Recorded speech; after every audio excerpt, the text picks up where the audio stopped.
आज सावन का पहला सोमवार है। शंकर जी के मंदिर गए होगे,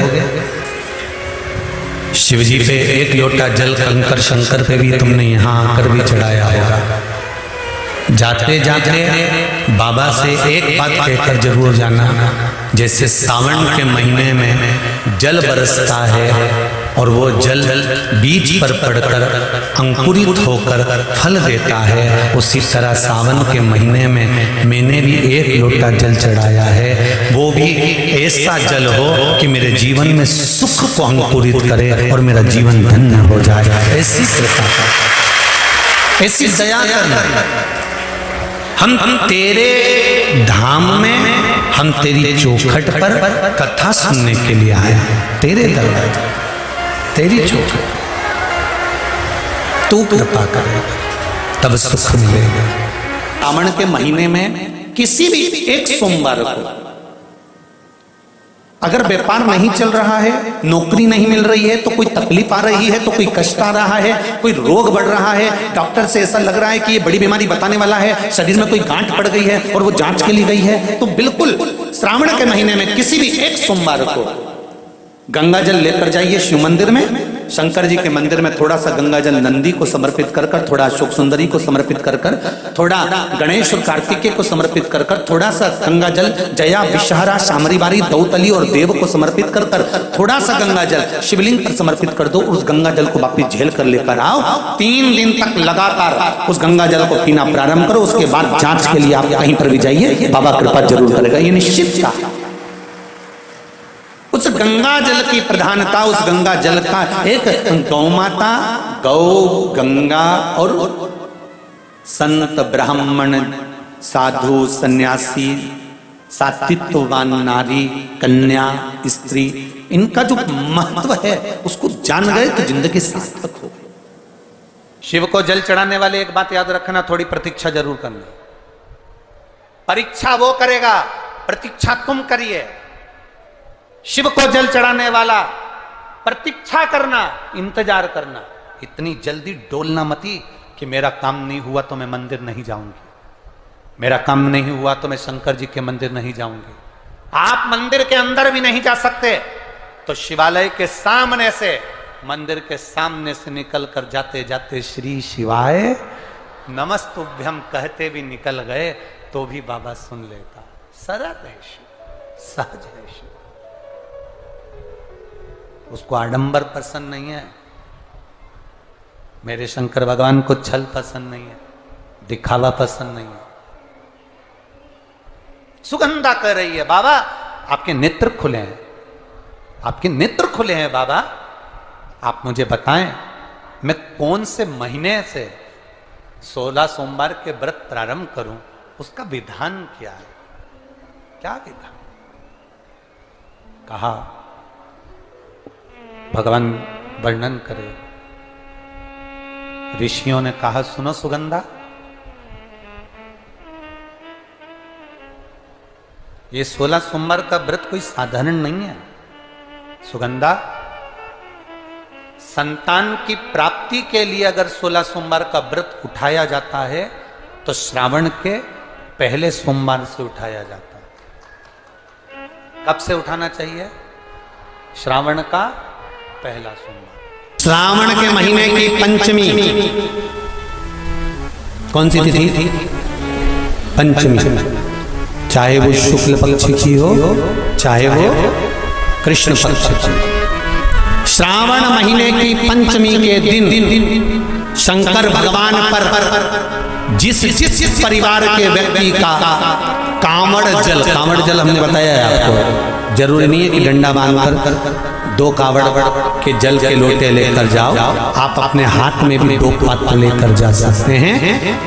पंचमी तिथि के दिन हाथ में 2 लोटे जल के, 2 कलश जल के जब हम शंकर भगवान को चढ़ाते हैं तो ऊपर जो कमंडल होता है शिव जी के ऊपर जलधारी होती है, जिसमें जया विषहरा शामली बारी दौतली और देव, शंकर भगवान की 5 बेटियां जिसमें विराजमान होती हैं। जब हम जल समर्पित करते हैं, हमारे पीढ़ी में, परिवार में अगर कोई अधोगति में मर गया होता है, कुंवारी अवस्था में चले गया होता है, गर्भ में मर गया होता है, गर्भ के बाहर निकल कर भी अगर कुंवारी अवस्था में चले गया होता है, तो श्रावण महीने की दोनों पंचमी पर परिवार का अगर कोई एक व्यक्ति भी जल चढ़ा देता है शंकर भगवान पर, तो सर्प की योनि में नहीं पड़ता, जीव मुक्त हो जाता, प्रेत योनि में सर्प की योनि से मुक्त हो जाता।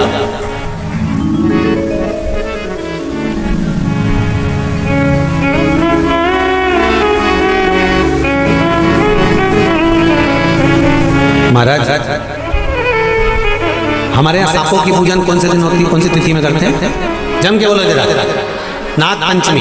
नाग पंचमी का मतलब क्या है? सांपों की पूजन करो। नाग पंचमी का मतलब होता है शंकर जी के मंदिर में जाकर एक लोटा जल समर्पित कर दो। उसका कारण क्या है कि हमारे परिवार में, हमारे कुटुंब में कोई कुटुंब में, परिवार में कोई 7 पीढ़ी के अंतर्गत भी अगर कोई जीव तड़प रहा होता है, पड़ा हुआ होता है, उसकी मुक्ति नहीं होती है, तो पंचमी का चढ़ा हुआ जल उस जीव को प्राप्त हो जाता है और वो जीव तर जाता है, उसका फिर जन्म नहीं होता, वो तर। इसको मुक्तता कहता, इसको मोक्ष कहता।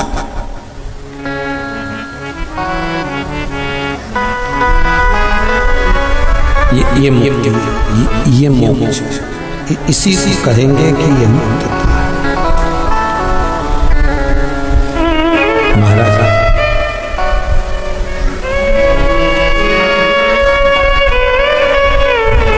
चढ़ाते हो आप लोग पंचमी के दिन, चाहे नाग पंचमी हो, चाहे श्रावण महीने की शुक्ल पक्ष की, चाहे कृष्ण पक्ष की पंचमी हो,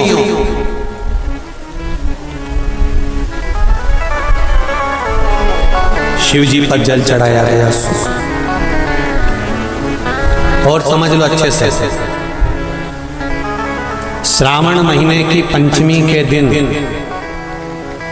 देवाधिदेव महादेव पर चढ़ाई गई शमी पत्र,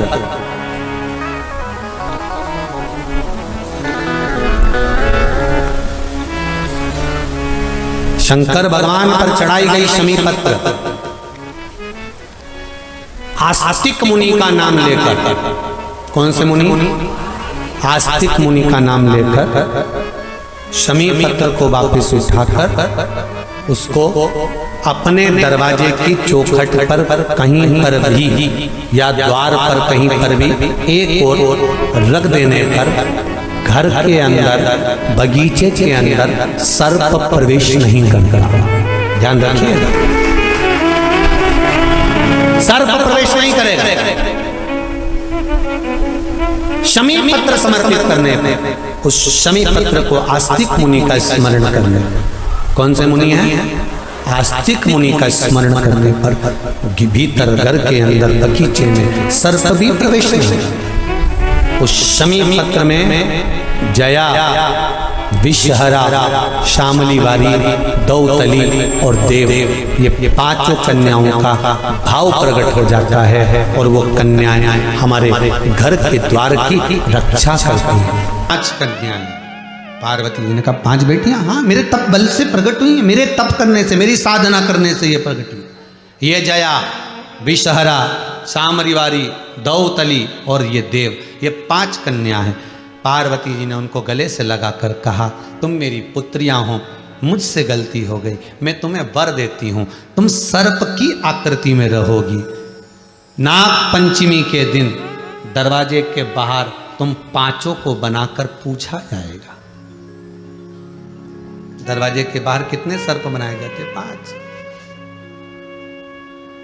पहले भी कहा, आज फिर कहते, जब रात्रि में नींद ना आए, कोई टेबलेट मत खाइए, कोई गोली मत खाइए, नींद की टेबलेट खाना चालू करोगे तो वो जीवन पर्यंत खाना पड़ेगा।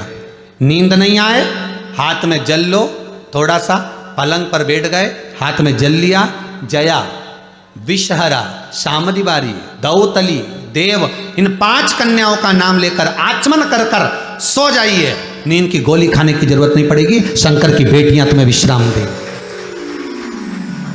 मेरे ओ घरदानी, मेरे शिव की पुत्रियां आपको विश्रामता प्रदान करेंगी। ऐसी नींद आएगी कि सवेरे ही खुलेगी। प्रैक्टिकल करके जरूर देखना, कहीं सीवर वाला महाराज झूठ तो नहीं बोल रही है। प्रैक्टिकल करते रहना चाहिए, जब चाहे जब। एक महाराज प्रवचन दे रहे थे, प्रवचन में कह रहे थे शराब पीने वाला व्यक्ति, मदिरा पीने वाला व्यक्ति गटर में पड़ा होता है, नाली में पड़ा होता है, ये गंदा नाली का पानी है, मत पियो, बर्बाद हो जाओगे। महाराज प्रवचन में कह रहे थे। उसी में एक महाराज का पहचान वाला बेटा था, उठ के खड़ा हो गया, ओ महाराज इतनी बड़ी बड़ी बात कह रहे हो, तुम्हारा सग्गा भाई पी के तो नाली में पड़ा है, गटर में पड़ा है, कीचड़ में पड़ा है, पहले उसको तो ज्ञान दे लो, फिर हमसे कह देना। महाराज जी को क्रोध नहीं आया। महाराज ने प्रवचन करते करते कहा, देखो भैया मैं भी प्रवचन दे रहा हूं, मेरा भाई भी प्रवचन दे रहा है, मैं मुख से समझा रहा हूं, मेरा भाई प्रैक्टिकल करके दिखा रहा है, मेरा भाई प्रैक्टिकल करके दिखा रहा है। अगर मेरी बात समझ में ना आए, कम से कम से देख के तो समझ जाओ कि गलत काम मत करो। कभी तुम्हारे मन में आए तो एक आध बार प्रैक्टिकल कर लेना। जिस दिन नींद नहीं आया, उठाया, हाथ में पानी लिया, जया विशहरा श्याम दिवारी दौतली देव, पांचों कन्याओं का नाम लो, शंकर जी का नाम लो, श्री शिवाय नमस्तुभ्यम बोलो और आनंद की नींद सोइए। नींद नेत्र पर आई। शिव जी का एक नाम है ब्रह्मेश्वर महादेव।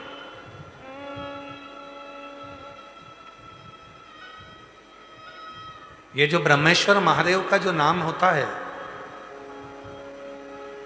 कई लोग कहते हैं हमारा बच्चा डिप्रेशन में पहुंच गया, हमारी पत्नी डिप्रेशन में है, हमारा पति डिप्रेशन में है, नींद की गोली खाना पड़ रही है, सुस्त सुस्त रहते हो, डिप्रेशन में चल रहे हो, टेंशन दिन रात दिमाग में चलता रहता है।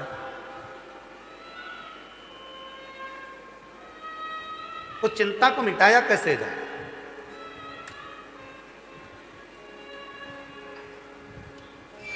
सात बेलपत्र भगवान शंकर के शिवलिंग पर चढ़ाकर सावन के महीने में 2 लोटा जल शंकर भगवान को, आप लोगों को मालूम है ना, सारे समय पर 1 लोटा जल और सावन में 2 लोटा जल, सावन के महीने में 2 लोटा जल शिव जी को चढ़ाया।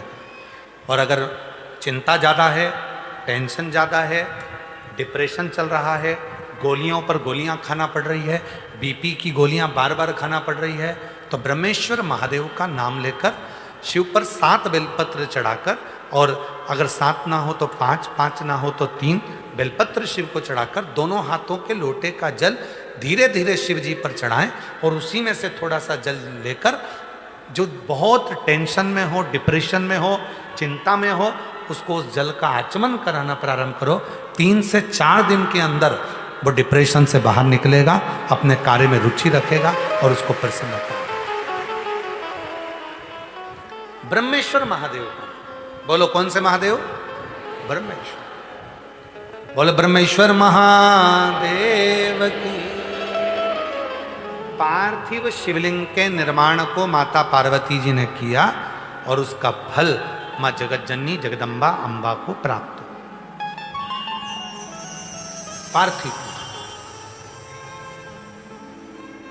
पार्थिव पूजन कभी भी खाली नहीं जाता, कभी खाली नहीं जाता। पार्थिव पूजन अगर किसी ने करी है तो खाली नहीं जाएगा। आप लोग 11 अगस्त को जो सावन की शिवरात्रि है, उस दिन जब आप शाम को 7 बजे पूजन करें, भले आपकी थाली में पूजन का सामान हो ना हो, केवल पार्थिव शिवलिंग बनाकर बैठ जाओ। जब हम जल चढ़ाएं, आप भी साथ में जल चढ़ाओ।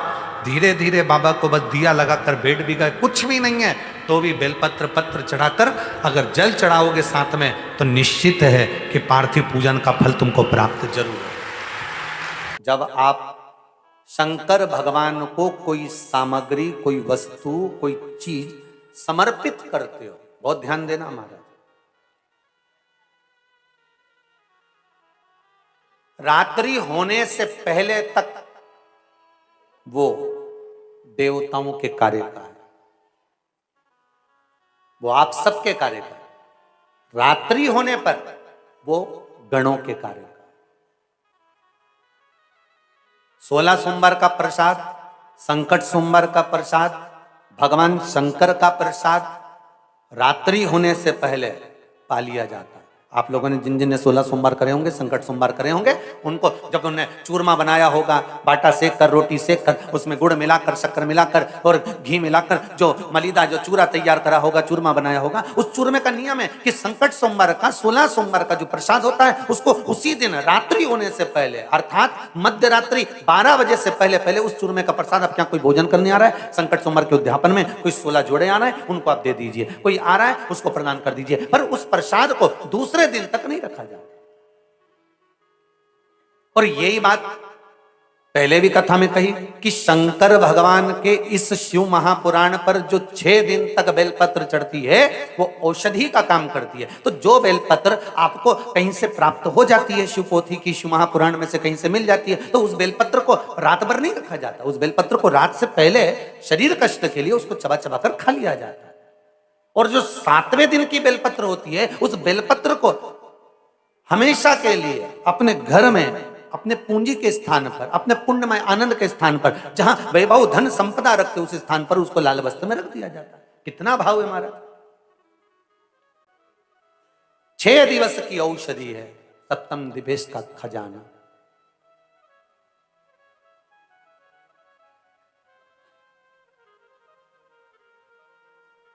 शंकर पर चढ़ा हुआ प्रसाद, शिव को समर्पित कोई वस्तु है, शिव को चढ़ी हुई प्रसादी है, वो आपकी रखो, धारण करो, पर रात्रि होगी उस पे गणों का हक है। शंकर भगवान के गणों का हक क्यों हम लें?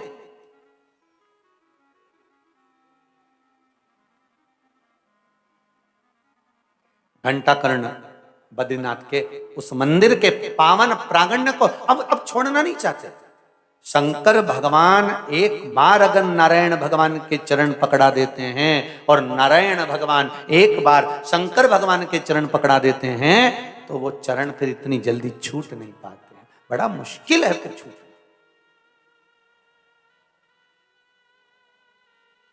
जब सारे संताप, सब दुख हमारे जीवन से मिट जाता है तब हमें भगवान की अविरल भक्ति और मुक्ति का पथ दिखाई देने लगता है कि अब मेरे पास में भगवान ने सब दे दिया। अब मेरी गाड़ी भी हो गई, बंगला भी हो गया, जमीन भी हो गई, जायदाद भी हो गई, मेरा छोरा छोरी को ब्याह भी हो गया। अब जब बच्चों का ब्याह हो जाता है तो घर में क्या सोचते हैं माता पिता, अब मैंने सब कर लिया, अब तुम्हारा मन कर रहा है कि गंगा जली और खोल लो। तो किसी ने पूछा गंगा जली नहीं खोली है? अभी तो रख रखी है, अभी मेरे बच्चों का सबका ब्याह प्याह हो गया, अब मैं फ्री हो गई, एक बार भागवत करा लूं, शिव पुराण करा लूं, रामायण करवा लूं, ये करवा लूं। मतलब अब उसके मन में ये आ गया कि अब मुझे भक्ति का पथ पकड़ना है, अब मुझे सत्संग की ओर जाना है, अब मुझे भजन की ओर जाना है। और भजन सत्संग की ओर में कौन कौन ने करा था सावन के सोमवार का व्रत? हमने भी करा था, तो हम भी उठा, ठीक है। आप लोगों ने व्रत किया ना। अब आप में से और हम में से कई माता बहन भाई ऐसे होंगे जो व्रत करे होंगे तो उन्होंने एक टाइम फलाहार किया होगा, एक टाइम जम के बोलो भोजन किया होगा। आप में से कई लोग ऐसे होंगे जिन्होंने एक टाइम फलाहार करा तो दूसरे समय पर भी फलाहार किया होगा। आप में से कुछ लोग ऐसे होंगे जो एक टाइम केवल फलाहार करे होंगे, दूसरे समय कुछ भी नहीं लिया। बोलो बोलो, सही है कि गलत है? अब ईमानदारी से बोलना। आप में से कई लोग ऐसे होंगे जिन्होंने दिन भर कुछ भी नहीं खाया होगा, केवल एक गिलास दूध, एक फल और बाबा का प्रसाद लेकर और व्रत कर लिया। अब आप में से कई लोग ऐसे भी होंगे जिन्होंने दोनों समय भोजन करा होगा और सुबह नाश्ता भी किया होगा, दिन में पानी पूरी भी खाई होगी,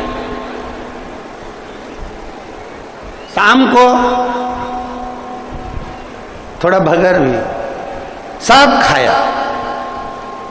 अब जरा बहुत बहुत गहन चिंतन वाला विषय है, जरा ध्यान दीजिएगा।